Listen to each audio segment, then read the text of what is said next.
Ahora quiero darle la palabra a Feline. Feline es nuestra amiga escritora de Belice y es presidenta de la Organización de Escritores de Belice. Esta es la primera y la única presentación que será en inglés. Feline nos va a hablar del préstamo, del derecho de préstamo público y del acceso al mercado digital, dos temas sumamente importantes en América Latina y a los cuales casi no le hemos entrado. Entonces, bienvenida, Feline, adelante.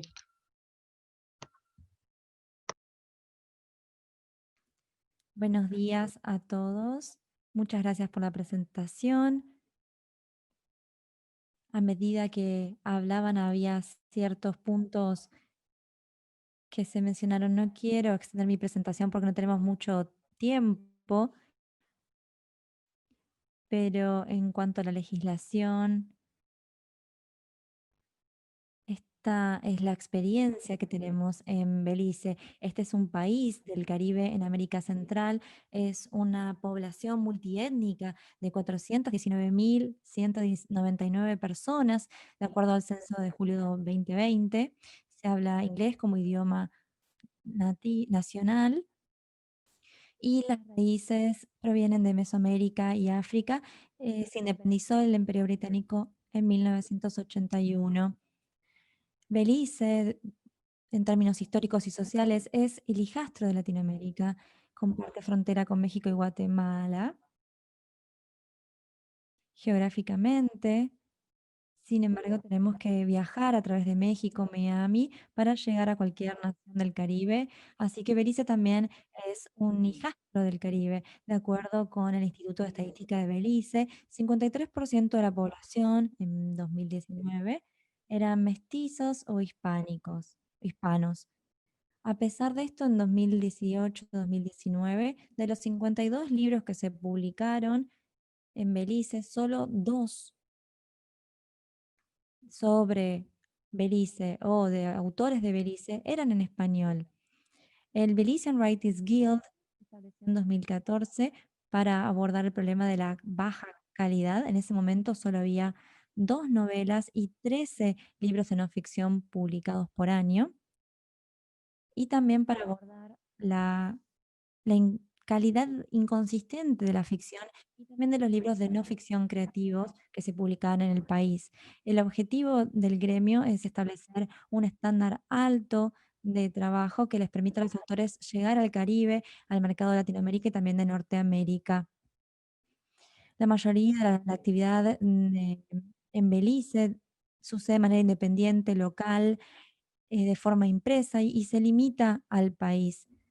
El La edición inicial en promedio es de 100 a 500 ejemplares.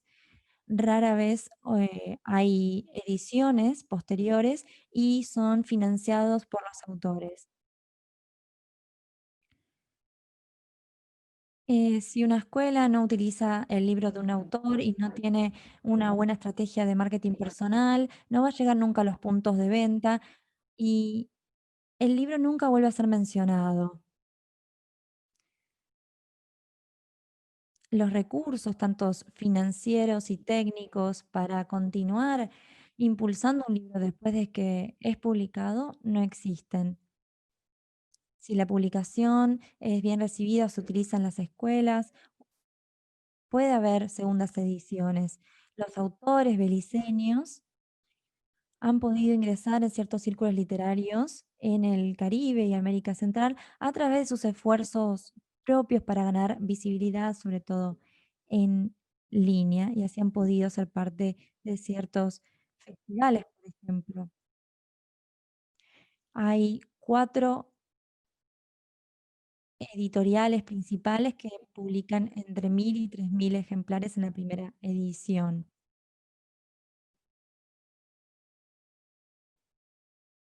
En los últimos 5 años,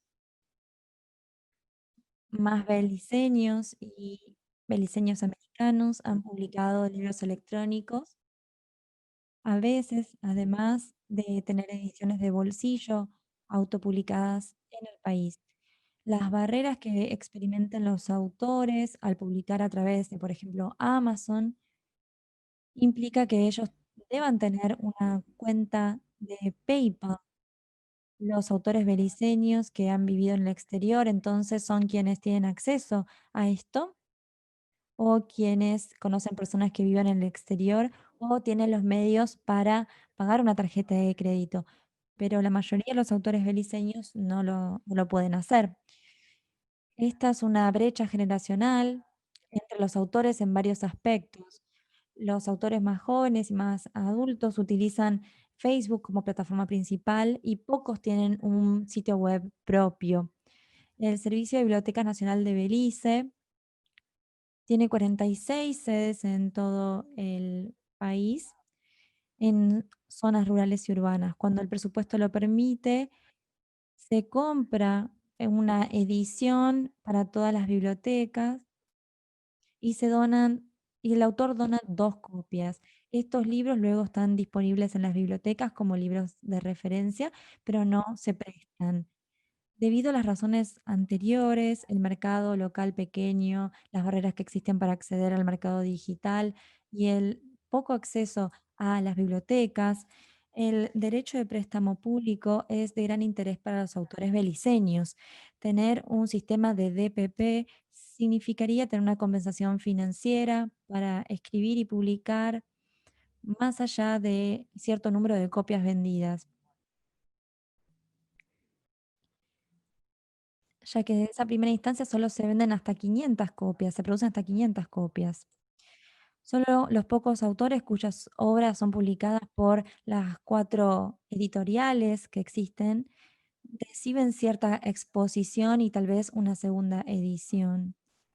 Mientras hay una organización de derechos de reproducción para autores y dibujantes, la Belize Copyright Licensing Agency, no hay actividad de licencias aún.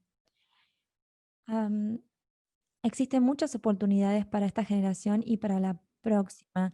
La incidencia colectiva a través de la creación de una plataforma para los libros beliceños eliminaría a la mayoría de las barreras que implican los mercados digitales. El derecho de préstamo público aumentaría la duración de los libros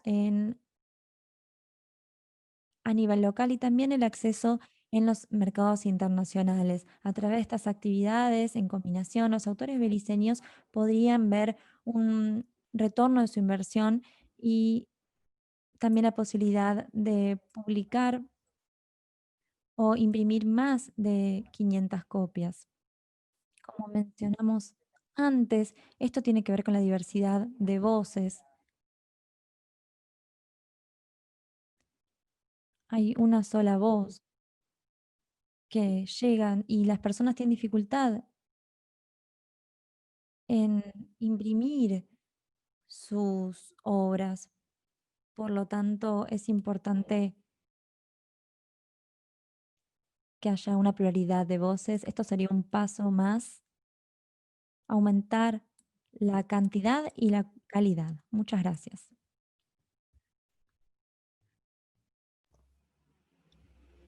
Muchas gracias, Felín.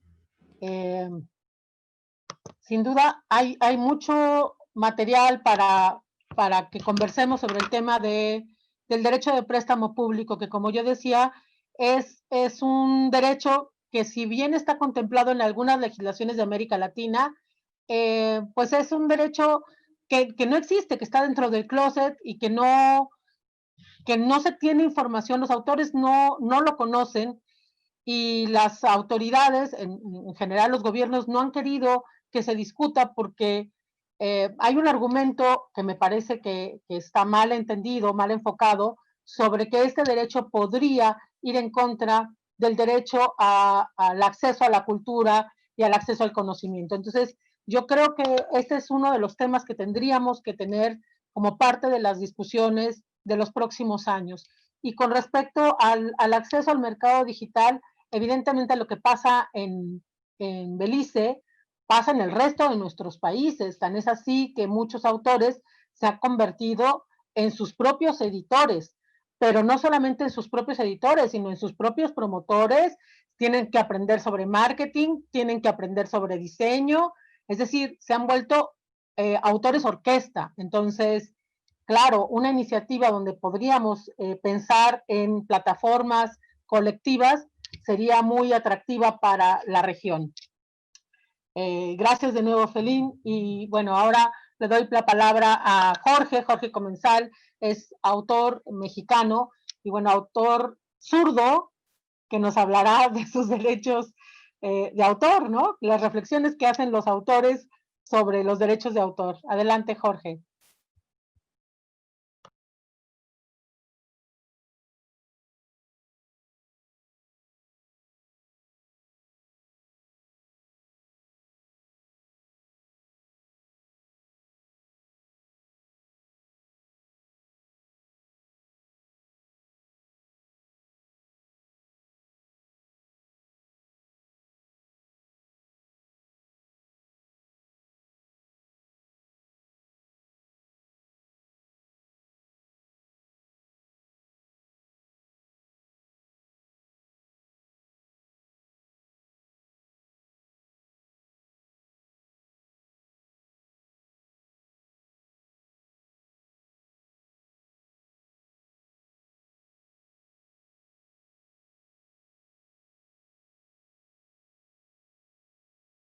Viviendo una crisis que con las cifras aterradoras o desalentadoras que mencionó Luke sobre el ingreso de los autores. Entonces creo que necesitamos hacernos conscientes primero como autores y salir al foro, a través del Foro Internacional de Autores en esta ocasión, pero salir a nuestros foros locales a plantear estos problemas. Hace poco en México, una autora, Fernanda Melchor, se quejó en redes sociales de que los PDFs de sus libros estaban distribuyéndose impunemente por la red y recibió una marejada de ataques, una gran cantidad de ataques de lectores que hostilmente se sintieron afrentados porque ella se quejara de eso. Entonces, claramente tenemos un serio problema cultural que necesitamos comenzar a enfrentar y probablemente la solución no sea simplemente una defensa de la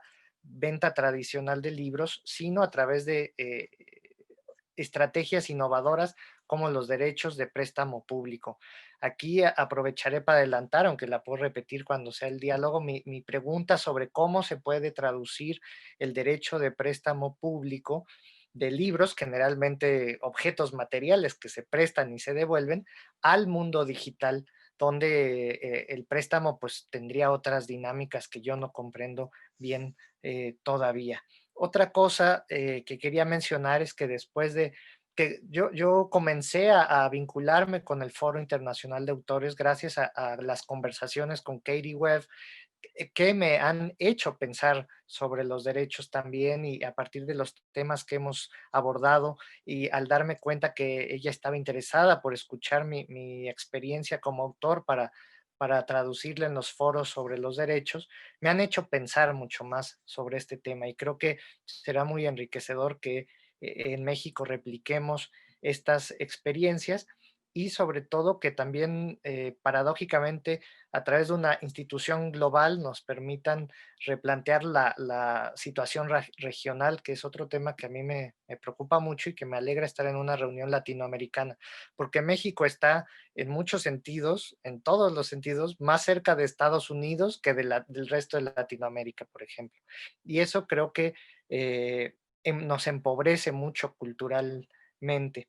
Y por eso creo que una reunión como esta con el resto de Latinoamérica nos servirá para pensar nuevos temas y para, como se planteó también en este foro, para armar una agenda a futuro que tenga que ver, creo que en particularmente con los retos de la globalización, ¿no? La globalización creo que está detrás en parte de estos fenómenos globales de caída de los ingresos de los autores, y entonces tenemos que ver cómo lo vamos a enfrentar, cómo vamos a fomentar las estructuras económicas locales. Por ejemplo, creo que hay un tema de discusión sobre la posibilidad de la venta de los derechos globales en una lengua o en otra, que generan, por ejemplo, en Latinoamérica prácticas que incluso podría llamar colonialistas por parte de editoriales españolas que controlan realmente la difusión de obras de unos países a otros en el mundo hispanohablante. Otra idea que pienso que tal vez necesitamos abordar para crear una forma de vida es que el sistema de pago por regalías, que en el caso de los escritores suele estar asociada exclusivamente con los libros, también se expanda a otras formas de expresión, sobre todo a través de la red. Por ejemplo, regalías por artículo publicado, ¿no? Que las relaciones entre los periódicos, las revistas, las plataformas de internet y los autores no fueran estrictamente a través de un contrato de pago por adelantado, sino de regalías.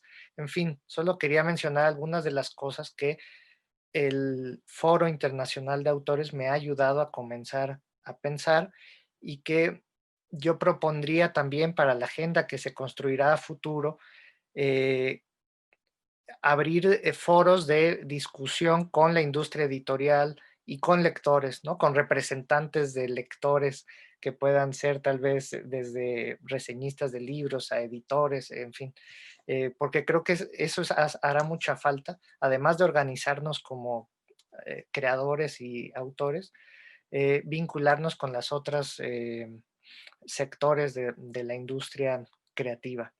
Entonces yo les agradezco mucho la invitación a este espacio, me interesa muchísimo escuchar al resto de los participantes y seguir platicando en el área de preguntas y respuestas. Gracias Jorge, de verdad, planteas cosas muy interesantes y que sí, que necesitamos como ir metiendo en pequeños espacios para poderlos irlos tratando. Esto que comentabas, por ejemplo, de las regalías, es una opción interesante que creo que no habíamos explorado. El tema del préstamo público en los contenidos digitales, cómo se maneja, que nos cuenten lo que está sucediendo en Europa, si es que ya está sucediendo el préstamo público en contenidos digitales. El tema de abrir foros con las industrias, no solamente la editorial, también tenemos a los artistas visuales. Entonces, hay varios temas que a partir de la próxima, digamos, de la próxima reunión en donde vamos a establecer una agenda de trabajo, podemos ir seccionando. Entonces, sí, bienvenidas todas las opciones. Les recuerdo que tenemos muy poco tiempo, entonces, por favor, 4 minutos, 5 minutos. Carlos, bienvenido. Ya no digo más, adelante.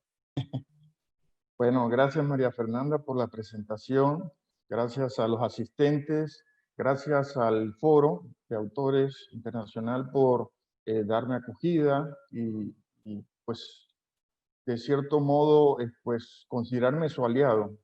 Hemos estado trabajando juntos en varias cosas. Yo quisiera que mi abordaje fuera lo más natural posible porque creo que así nace pues un autor, así nace un autor de obras escritas. En lo personal, en algún momento y de alguna manera, quien ha de convertirse en escritor descubre la práctica literaria, se encuentra consigo mismo. Esto puede pasar cuando se integra un taller de escritura, una comunidad literaria o gracias a un mentor influyente, que fue exactamente mi caso. Luego se fortalece como autor, porque yo creo que hay una vocación muy fuerte que sobrevive incluso un entorno bastante pues hostil a veces para el autor y bueno, y logra de cierto modo abrirse paso. Si uno se acerca a los elementos de derecho de autor o se acerca al tema de las ediciones, incluso a la formalidad de participar en algún concurso, es porque esta fuerza o esta vocación encuentra maneras o tiene la visión de poder ver luz, de poderse abrir paso entre tanta sombra que a veces tiene que perseguir el escritor. Bueno, esta es la historia, como decía, y creo que me atrevería a decir que es la historia de los escritores centroamericanos. Desde que recuerdo, y yo he participado ya en muchos grupos, justamente por ese afán de abrirme camino, pues, para poder expresarme y poder también hacer un modo de vida con mi escritura. Desde que yo tengo memoria, las reuniones de los escritores centroamericanos acaban o se atoran en el tema de la distribución de los libros. No importan los rodeos que demos, terminamos cayendo en ese hoyo. Incluso de Costa Rica a Panamá es muy difícil a veces leernos, o es muy difícil que los libros pasen las aduanas. Lo complicado es que los autores no han visto nunca la distribución como un tema de su competencia. En ese sentido, soy un autor, digamos que por diferentes circunstancias soy atípico, soy un inusual, para bien y para mal, ¿no? Definen los esfuerzos meramente creativos. No tenemos a veces la menor idea de cómo hacer una distribución efectiva, a que sin duda nos afecta muchísimo. Es pues un problema de cambios. Paso a explicarme. Tradicionalmente las publicaciones llegan a las librerías gracias a una logística misteriosa que la mayoría de nosotros, los autores, desconocemos. Por supuesto, tienen que estar protegidos por los derechos de autor, los cuales tampoco son del entero conocimiento de la mayoría de los autores. De inmediato se les promueve una presentación al público. A esta le siguen lecturas para atraer a la mayor cantidad de lectores. Ese es el modo tradicional, insisto, de llevar a cabo esta titánica tarea. Pero ya hay herramientas que logran mejores resultados con muchos menos recursos. Llevamos a cabo el registro de autor en línea, alojamos los archivos de la obra en una plataforma de internet, la promovemos con anuncios publicitarios cibernéticos muy económicos, que hace disponible la venta del libro en cualquier lugar del orbe. Existen las herramientas, pero muy pocos autores pues las estamos usando. Y llegó el COVID-19, como todos saben, y nos arroja fuera de nuestra zona segura. Lo normal ya no existe. Eso que se habla de la nueva normalidad es, bueno, pues, unos términos con los que no estoy de acuerdo, porque pues ya no es normal. Deberíamos decir que es simplemente algo que va a ser diferente. Entre las medidas que parecen haber llegado para quedarse está el distanciamiento social. Este afecta la logística con la que el libro viaja, las presentaciones y las lecturas públicas. Ya no depende de nosotros, sino que el COVID impuso este cambio. ¿Cómo acatamos la orden de los tiempos? Podría ser el desenlace del engorroso tema de la distribución. El libro electrónico. Un archivo accesible para un lector electrónico que es también accesible para la mayoría de las personas en el planeta. Y los sistemas de impresión bajo demanda que permiten imprimir libros una copia a la vez. Estamos esperando, sí, valientes autores centroamericanos, incluido yo, que lo adoptemos con más fuerza. Al otro lado del ciberespacio, lectores europeos, africanos, incluso centroamericanos harán lo propio con un simple clic. Arriba están las cifras, yo incluí después las puedo compartir, pero es una cita que tomé de baenegocios.com y son de Argentina y muestra de la manera traumática cómo ya el libro electrónico durante la pandemia pues hizo un lado al libro tradicional, al libro físico. Eso sí, habría que cuidar la naturaleza humana de la transacción. Eso es lo que nunca va a cambiar desde mi punto de vista. Conviene que haya una comunidad en cada extremo de la conexión. Los editores seguirán siendo necesarios. Creo que nunca podremos prescindir de los editores, porque es la otra mirada, es el modo de volver un poco objetivo el juicio literario. No se pierda de vista que no se pierda de vista a los creadores y a los consumidores de la creación.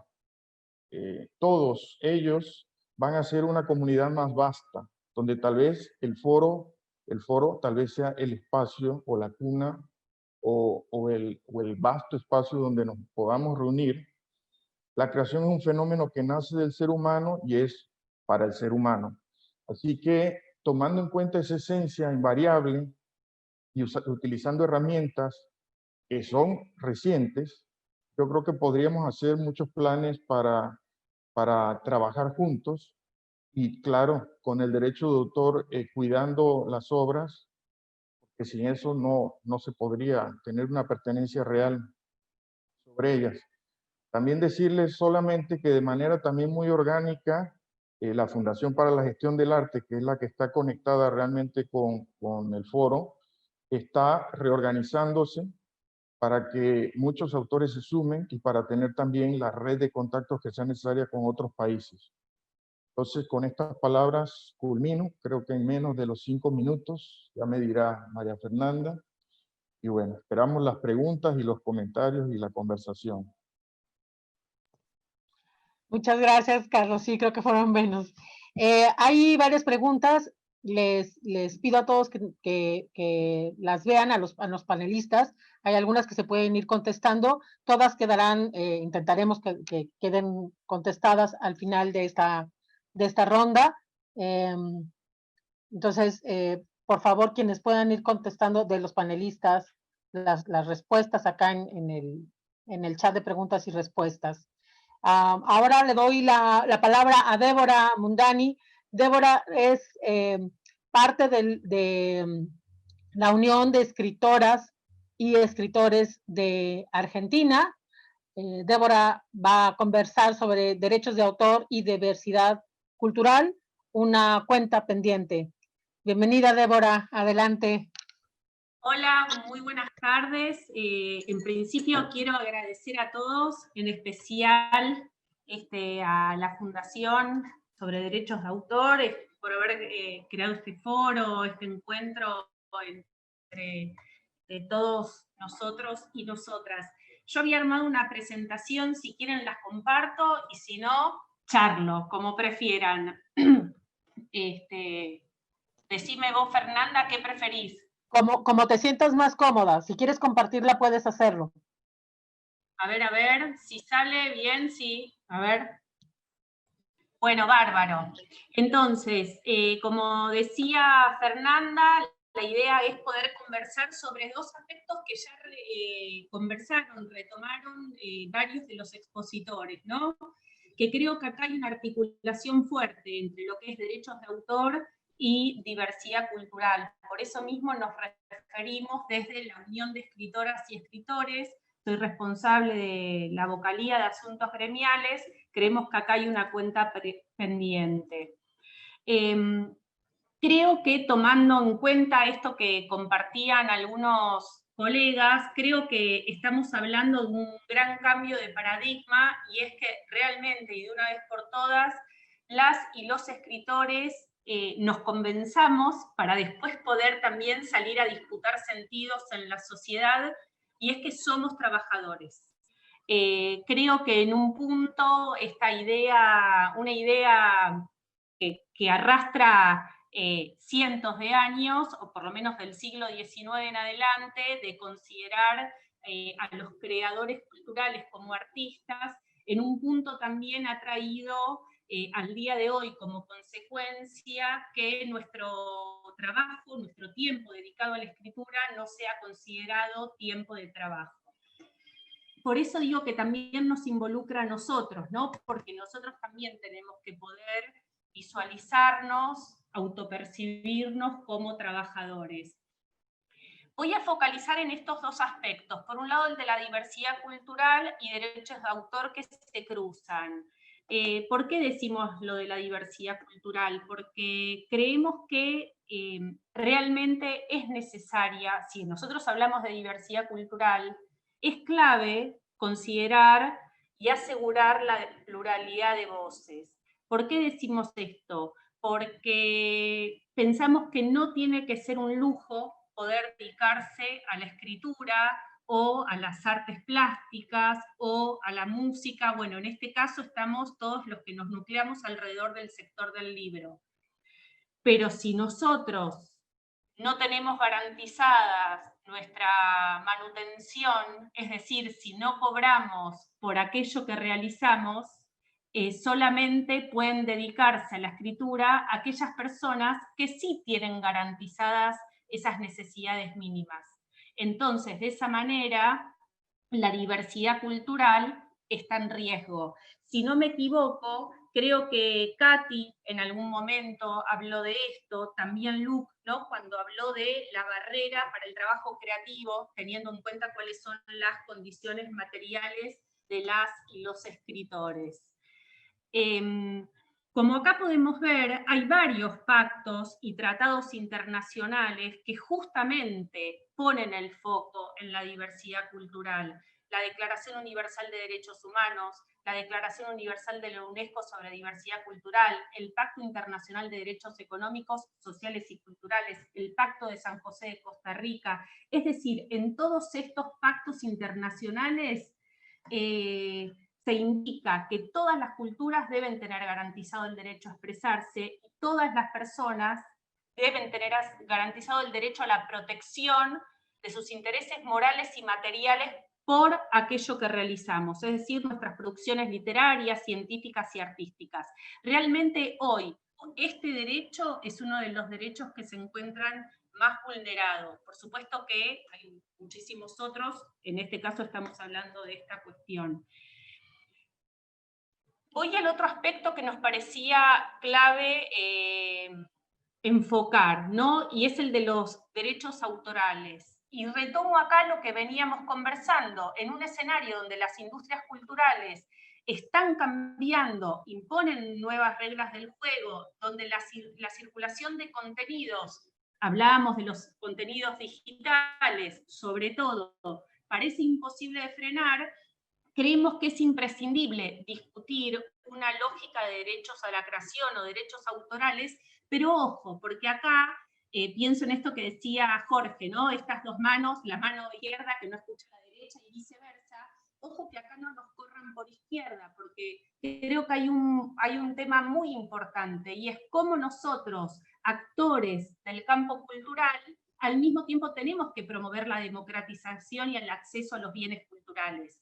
Acá en Argentina, apenas comenzó la pandemia, hubo un PDF Gate, por decirlo de alguna manera, que trajo, en un punto estuvo muy bueno porque se generó un gran debate entre escritoras y escritores, que terminaron interviniendo, digamos, todos participamos de alguna manera, o en redes sociales o en medios masivos de comunicación, discutiendo alrededor de lo que implica esta circulación infrenable de los PDF, ¿no? Y creo que el problema no es que puedan acceder a nuestro material aquellos que de ninguna otra manera podrían. Pero entonces acá es clave pensar algo que también estuvimos hablando y que muy bien lo planteó, bueno, varios lo hicieron, ¿no? Pero Belén también lo decía, esta cuestión de los préstamos digitales. Ahora, Débora, ¿podrías acercarte un poco al micro? Porque entonces, la vocalía decía, desde la vocalía de asuntos gremiales, nosotros estuvimos pensando alrededor de los contratos. Nos gustaría ver ese documento que ustedes escribieron, ¿no? Esos 10 puntos, para ver si, en cuánto podemos ampliar el nuestro y en qué algunos puntos que nos parecen centrales. En la Argentina, por ejemplo, no existe la categoría. Eso implica un gran problema. Bueno, acá están todos los puntos, no me quiero extender mucho, pero digo que en las firmas de los contratos sea obligatorio tener una fecha de rescisión de los contratos, que los adelantos de derechos de autor sean, digamos, no, sea algo indiscutible a la hora de firmar un contrato. Acá muchas editoriales no pagan adelantos de derechos de autor y se pagan en algún momento, alguna vez, cuando puede ser. Revisar algunas cláusulas, ¿no? Esto, cederlo en todas las lenguas, en cualquier plataforma, y esto tendría que ser algo negociado muy en concreto, y muy en términos de asociación, no en términos de pelea o de disputa con las editoriales. Pero si una editorial no hace en otro país, ¿por qué yo le tendría que ceder los derechos de mi obra en ese país? Lo mismo con el cumplimiento, os decía, y el pago de derechos. Esto es importante, sobre el precio de venta del libro, porque muchas veces lo que ocurre es de los traslados de los libros. Y nosotros no somos socios de la empresa editorial, sino la materia prima. El horizonte que nosotros pensamos es la necesidad urgente de contar con políticas culturales que no solo protejan la diversidad cultural, es decir, esta pluralidad de voces, sino que apoyen y fomenten el proceso creativo de autores.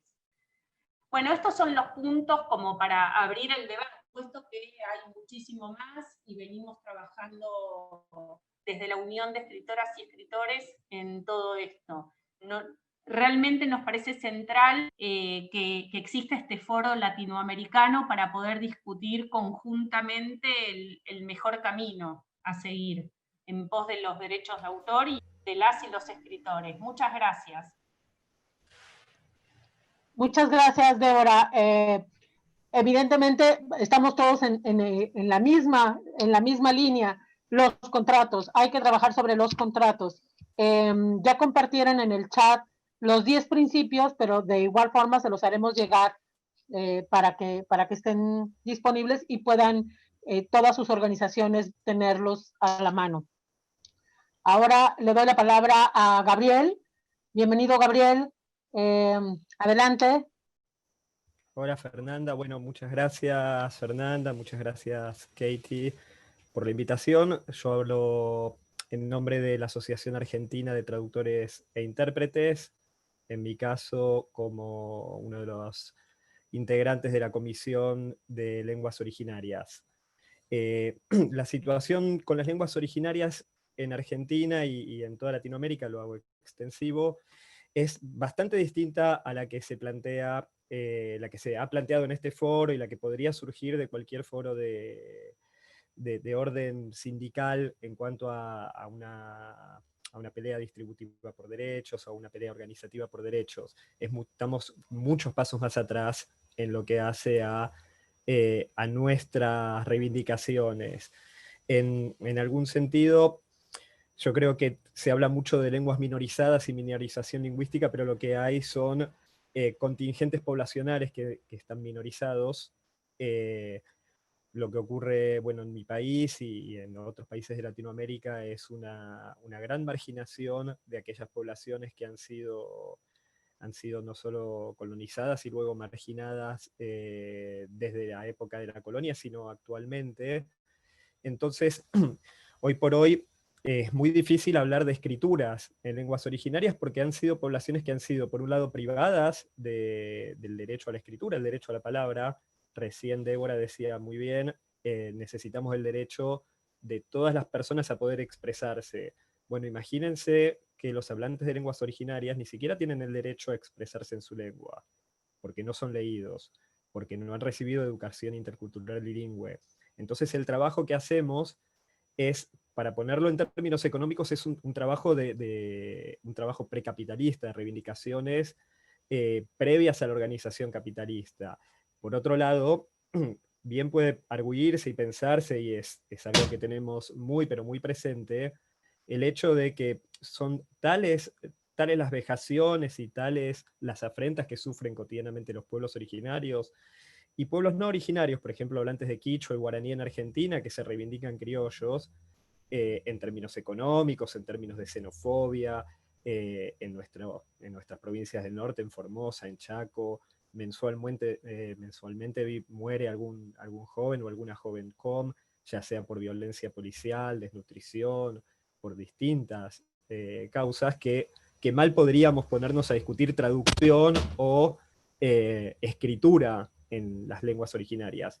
Pese a eso, desde la Asociación Argentina de Traductores e Intérpretes, hemos tomado la tarea de comenzar a difundir esos autores, también partiendo de esta máxima burdiana de que el decir, el hablar en una lengua, viene atado a los derechos que se obtienen por hablar la lengua. El hablante de quichua en Santiago del Estero, si quiere conseguir un trabajo mejor remunerado, debe hablar castellano, porque si no, es lo que investigadores denominan un excedente para el capitalismo de la región, un excedente humano.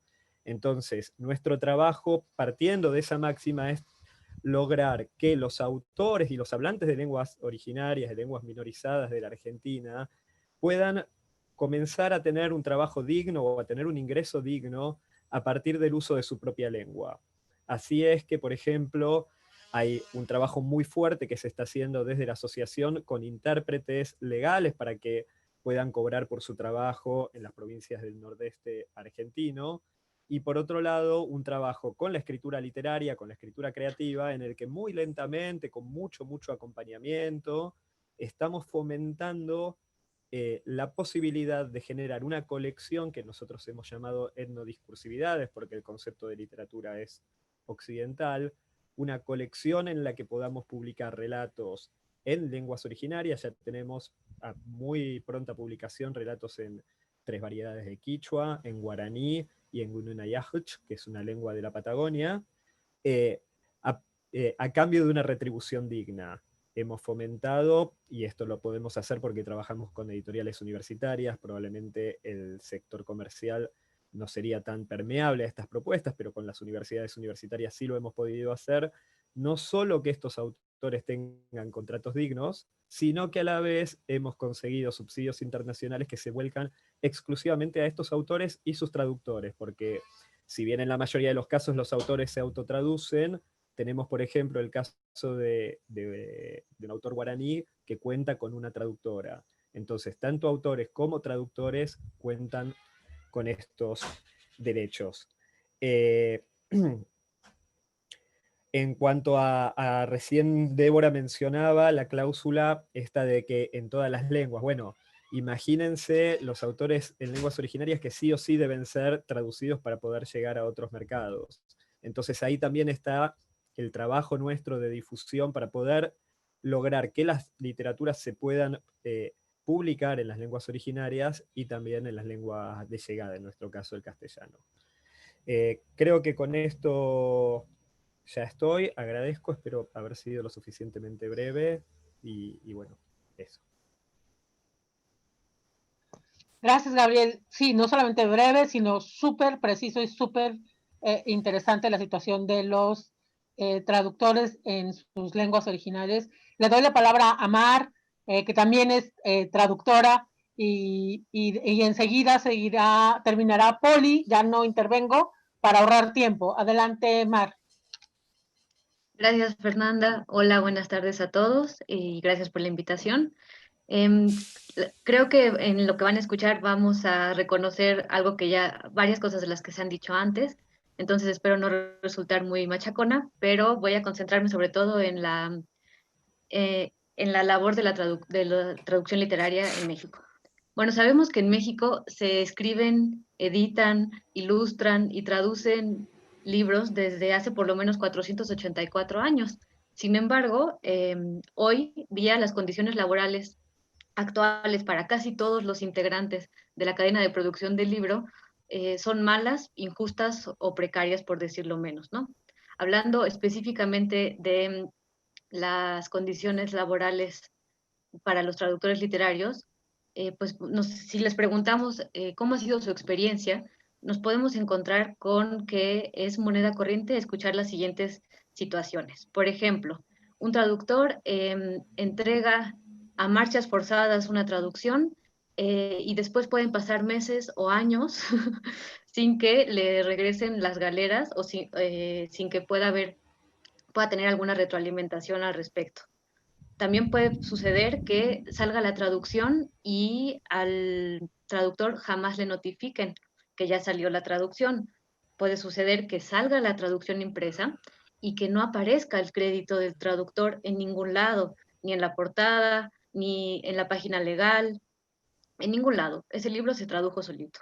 También sucede que de repente el traductor entrega una obra que se hace muy famosa y a partir de esa obra se hace una serie, se hace una película, se hace una obra de teatro usando la traducción y al traductor no se le reconoce y tampoco se le avisa y por supuesto el traductor no tiene siquiera regalías de esos otros productos, ¿no? También puede suceder que entrega una traducción, el trabajador, el traductor, se presenta su traducción en una feria y el traductor se entera porque lo leyó en el programa de la feria, es decir, la editorial o quienes vayan, los organizadores de la feria, no le notifican al traductor sobre la presentación de su trabajo. También puede suceder, o sucede más bien muchas veces, que se entrega, que los editores o los correctores de estilo hacen modificaciones al texto entregado por el traductor sin haberlas negociado y sin haberlas aprobado de entrada. Y además, pues, ni siquiera le notifican, ¿no? El traductor se entera una vez impreso el libro que su texto ha sido modificado. También resulta que un traductor quiere traducir a un autor al que ha estado trabajando mucho, pero se entera de que no puede acceder a los derechos porque, como ya se ha mencionado, otra editorial del otro lado del mundo o en otro país o incluso en otra región del mismo país tienen los derechos exclusivos para esa traducción y se acabó. También puede suceder que otra editorial publique la traducción que inicialmente habías trabajado para una editorial y que no le notifiquen al traductor. Entonces, y lo más común es que el traductor sea considerado como prestador de servicios, que por lo tanto tenga que pagar impuestos, no pueda pedir regalías, en fin, que no sea considerado como un autor. Todas estas acciones están englobadas en lo que llamamos malas prácticas editoriales y creemos que parten en gran medida de la negación de la autoría o de la condición de autores de los traductores y también del desconocimiento generalizado de la Ley Federal de Derechos de Autor, así como de la falta de organización y de reconocimiento gremial. Es decir, todas estas malas prácticas y todas estas situaciones que merman las condiciones laborales de los traductores, existen y son posibles gracias a que ha habido una muy mala comunicación entre editoriales y traductores, pero también a que la ley es muy joven y la organización de los traductores también muy joven. Sin embargo, con todo esto en mente, AMETLI, o la Asociación Mexicana de Traductores Literarios, se crea en 2016, en septiembre, en México, con el interés de defender, representar y garantizar los derechos de los traductores, de agremiarnos. Y bueno, como los retos que tiene, o más bien lo que quiere paliar, son todas estas injusticias. Y hablando ya más concretamente de qué acciones ha llevado a cabo AMETLI para poder hacerle frente a esta situación, pues está, en primer lugar, la necesidad, bueno, la creación de un contrato tipo. Todas estas prácticas que mencioné antes, las malas prácticas, coinciden en que la mayoría de los traductores trabajamos sin ningún tipo de contrato, solamente con un acuerdo que se puede dar verbalmente o por correo electrónico, en el que nos encargan la traducción de una obra y ahí se queda, ¿no? No sabemos cuáles son las circunstancias en las que vamos a poder trabajar y lo aceptamos porque pues necesitamos conseguir dinero para vivir. Bueno, AMETLI ha hecho un contrato tipo que pueden descargar todos los colegas traductores, sean miembros de la asociación o no, y que está en la página ametli.org. Y en ese contrato se establece la temporalidad para la cesión de derechos, se asegura el reconocimiento de nuestra calidad autoral, se busca también se propone un pago en parcialidades, es decir, algunos de esos 10 puntos, si no es que todos, de los que hablaba Katie para los contratos, están más o menos cubiertos en esta guía o contrato que AMETLI ha propuesto. Otra de las acciones que lleva a cabo AMETLI para poder paliar esta situación es que ofrece asesorías legales a sus agremiados y también fomenta la profesionalización de la traducción. Y para ello tiene un diplomado en el que ha agregado, un diplomado en traducción literaria y humanística, en el que ha agregado como materia,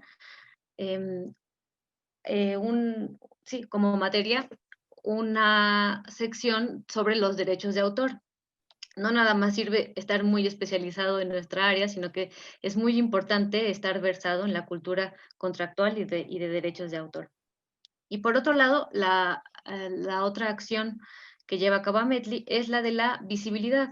Es muy importante que no solamente los traductores conozcan cuáles son sus derechos y traten de negociarlos y llevarlos a cabo con mejores contratos, sino que también es muy importante que sean reconocidos como una parte importante en esta cadena de producción del libro y que sean reconocidos sobre todo como autores de sus traducciones. Por lo tanto, necesita visibilizarse su trabajo, necesita reconocerse la dificultad, la especificidad y del trabajo.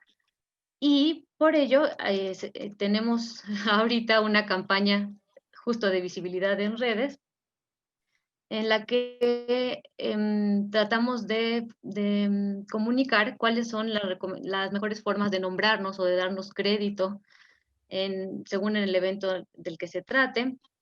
También ofrecemos videos sobre el trabajo del traductor y también tenemos un ciclo de charlas llamado El traductor es el autor, la traductora es la autora, en el que se presenta un traductor asociado de Ametli que habla sobre su experiencia, que habla sobre la obra que ha traducido y de esa manera entabla, pues no sé, se acerca a los lectores y reconoce y ayuda a que se reconozca cuál es el trabajo. Mar, querida, tenemos que cederle la palabra a Poli. Muy bien, termino ya nada más diciendo que nos faltan todavía muchas cosas, por supuesto, como generar este tipo de espacios de discusión sobre los derechos, encontrar foros con las editoriales, como bien decía Jorge, con los escritores y seguir trabajando en común. Pues muchas gracias y les cedo la palabra a Poli. Muchas gracias, Mar. Gracias, María Fernanda. Hola a todas y a todos. Bueno, yo también voy a ver si me permiten un segundo compartir pantalla para mostrarles mi presentación. Díganme si se ve bien. Perfecto. Sí, Poli. Perfecto. A ver. Que no llego a ver. Ahí está.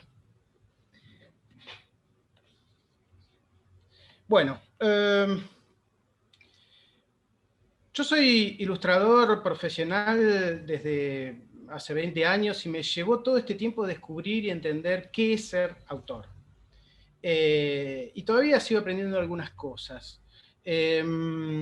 Porque los ilustradores, los que trabajamos con la imagen, los artistas gráficos y audiovisuales también somos autores.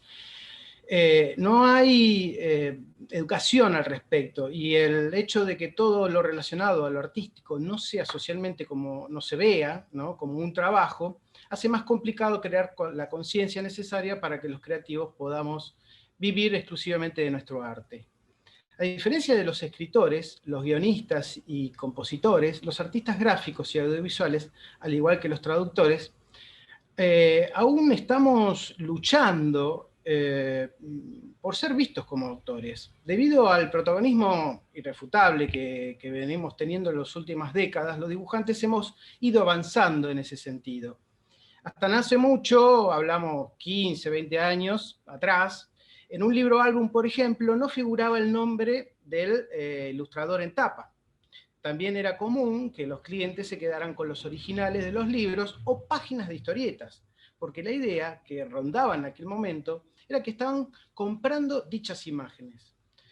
cuando en realidad el concepto siempre era que estamos hablando que se trataba de cesión para explotarlas. Si querían los originales, obviamente el precio era otro.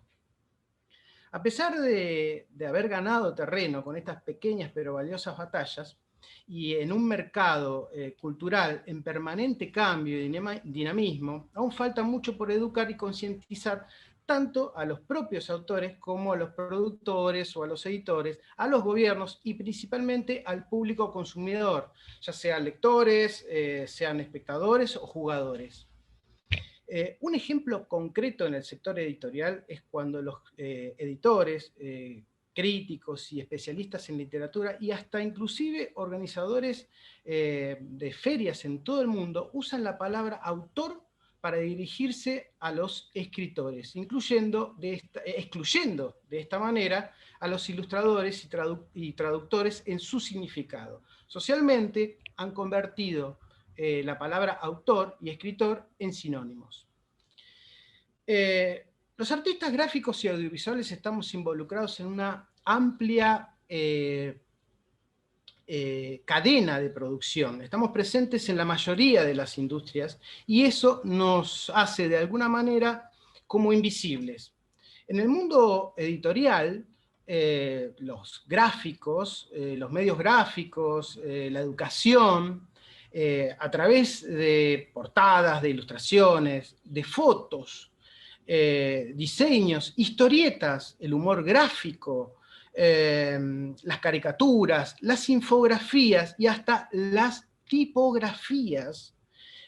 Por ejemplo, también en el mundo audiovisual, con el cine, la publicidad, la música, los juegos y los videojuegos a través del arte conceptual, los storyboards, el diseño de personajes y marcas, el modelado 3D, fondos, efectos visuales, la animación en sí, o también la ilustración aplicada a productos como agendas, objetos y también en la industria textil.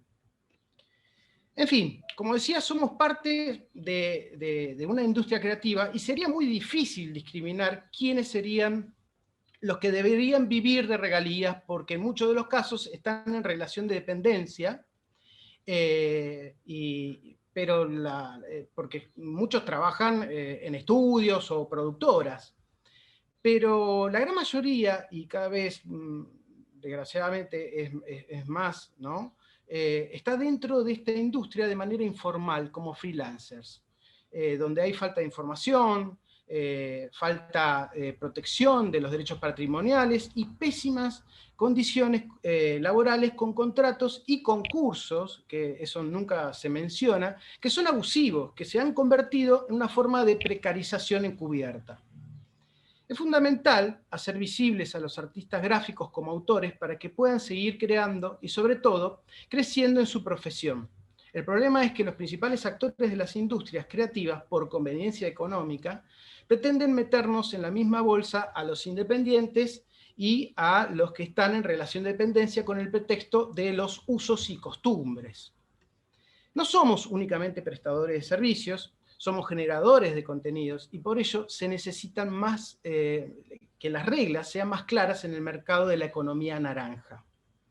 Por último, que los artistas gráficos seamos autores no significa, y esto es muy importante, que compitamos por los derechos con los escritores o los traductores en sí, el resto de los autores. Durante este tiempo nos han enfrentado, dándole por ejemplo un ejemplo, los escritores, a los escritores le han dado la responsabilidad de cedernos en parte de sus derechos a los ilustradores, cuando en realidad la decisión debería decantar naturalmente por el tipo de producto o por las necesidades del mercado. Debemos centrar entonces la discusión y el debate para crear entre nosotros un frente con todos los autores. Es la única manera de cambiar el modelo de negocio sin depender de intermediarios y permitir a los más pequeños independientes a que, bueno, puedan competir contra los monopolios corporativos y tener contratos más justos y equitativos. necesitamos dar mayor exposición a otras voces para enfrentar de alguna forma a esos algoritmos impuestos que van en contra de la democratización de los contenidos, para que sean diversos, universales e inclusivos. Estamos muy agradecidos que el IAF nos haya incluido y a participar en este encuentro. Nos interesa mucho y lo que queremos hacer es compartir, recibir y difundir conocimientos para que juntos podamos defender y ejercer nuestros derechos como autores. Muchas gracias. Pues muchas gracias, Mar, muchas gracias, Poli. Hemos tenido un conversatorio como muy rico porque hemos pasado por todas las áreas que tienen que ver con no solamente con la producción editorial, sino con otros sectores. Hay espacio, unos breves minutos, si alguien de los panelistas quisiera hacer algún comentario adicional. Tenemos unos cuantos minutos, que levante la mano, sino para dar paso a John. Adelante, Poli. Ahí se me escucha, sí. No, me quedé pensando, digamos, en esto que todos coincidimos, que obviamente tenemos que estar juntos en esto, y lo importante que es brindar información de cada uno de los países. Nosotros, por ejemplo, en ADA, somos una asociación que, como el resto, brinda servicios de asesoramiento, trata de profesionalizar, pero me parece que hay una falta de información. Yo, hablando con vos, María Fernanda, el otro día, y entre otros colegas, me sigo enterando de cosas, no sé, por ejemplo, como la base de, ¿cómo se llamaba? La cuota, ¿no? Ayúdame, María, sabes lo que estás hablando, ¿no? La cuota del... No. Bueno. ¿De qué hablabas? No, que era como una especie de cuota más universal, ¿no? Por el cobro de regalías.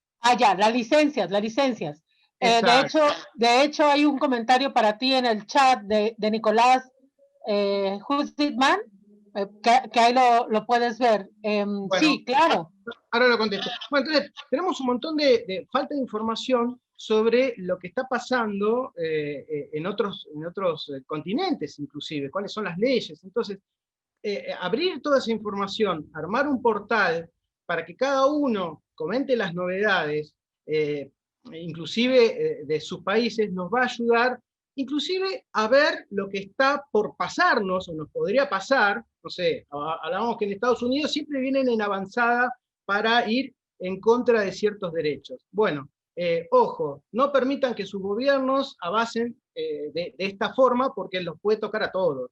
Y también, obviamente, lo bueno que es compartir cuando tenemos logros también.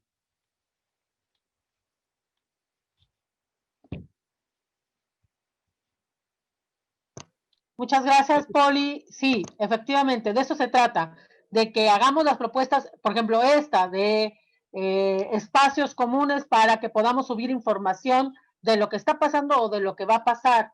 Mar, hay una pregunta para ti en la zona de preguntas y respuestas, es si existe algún documento sobre estas malas prácticas que comentaste respecto a lo que sucede con los traductores, que supongo que también es compartido con los traductores argentinos y los traductores colombianos que han estado también escribiendo.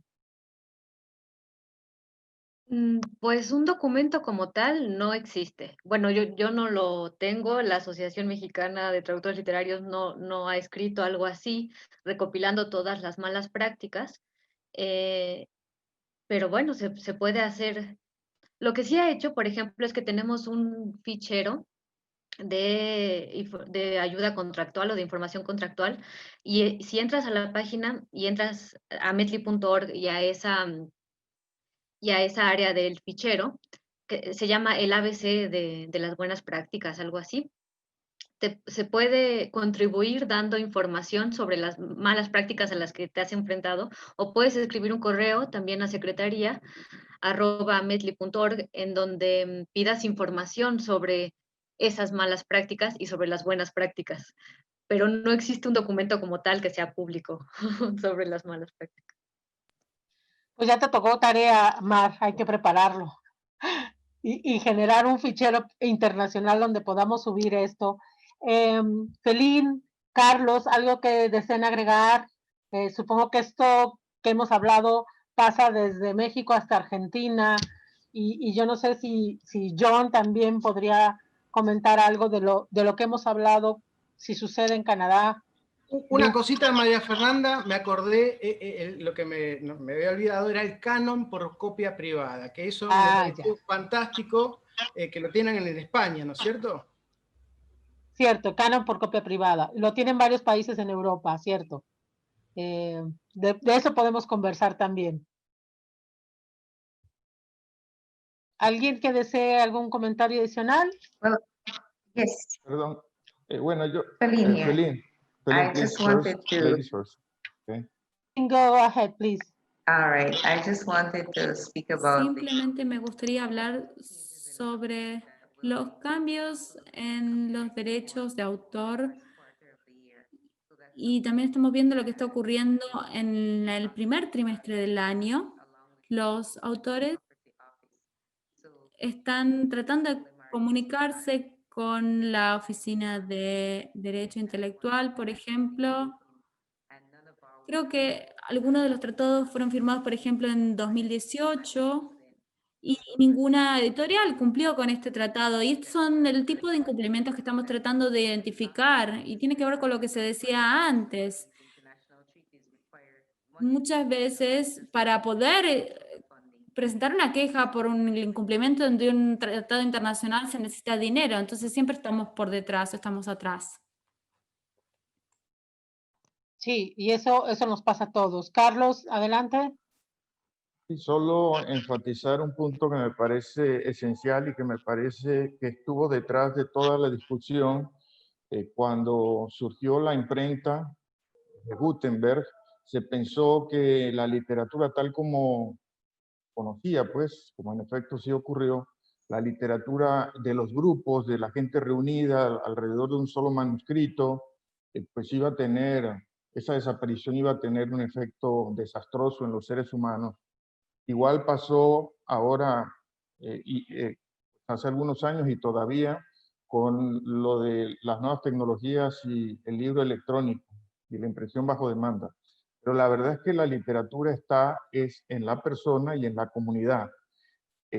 La literatura no depende del soporte en el cual pues, hay una serie de signos que llamamos letras y unidos hacen palabras, sino que es un fenómeno muy, muy humano.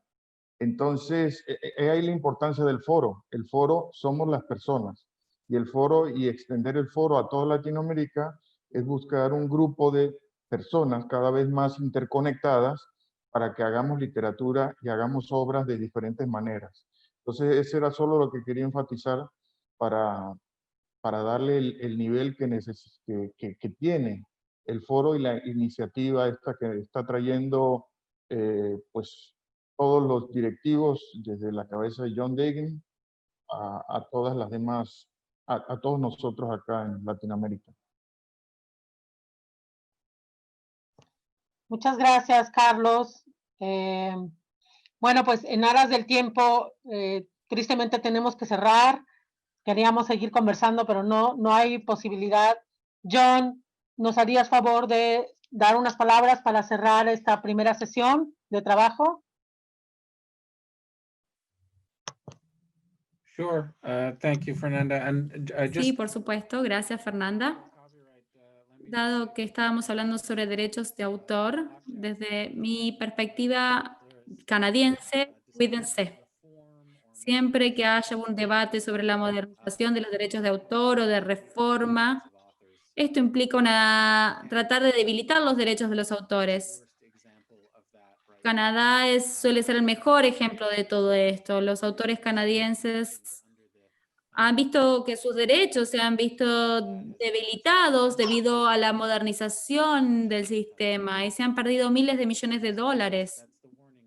Y esta es mi advertencia desde el norte. Esta ha sido una reunión muy informativa y maravillosa. Quiero agradecer a todos los panelistas por contarnos sobre sus países, sobre las disciplinas en las que trabajan y los desafíos particulares que enfrentan. Creo que la información sobre la traducción fue algo nuevo para mí, era algo que no conocía. Tal vez no tenemos los mismos resultados aquí en Canadá, pero fue muy interesante poder escuchar sobre lo que sucede en sus realidades. Gracias a todos.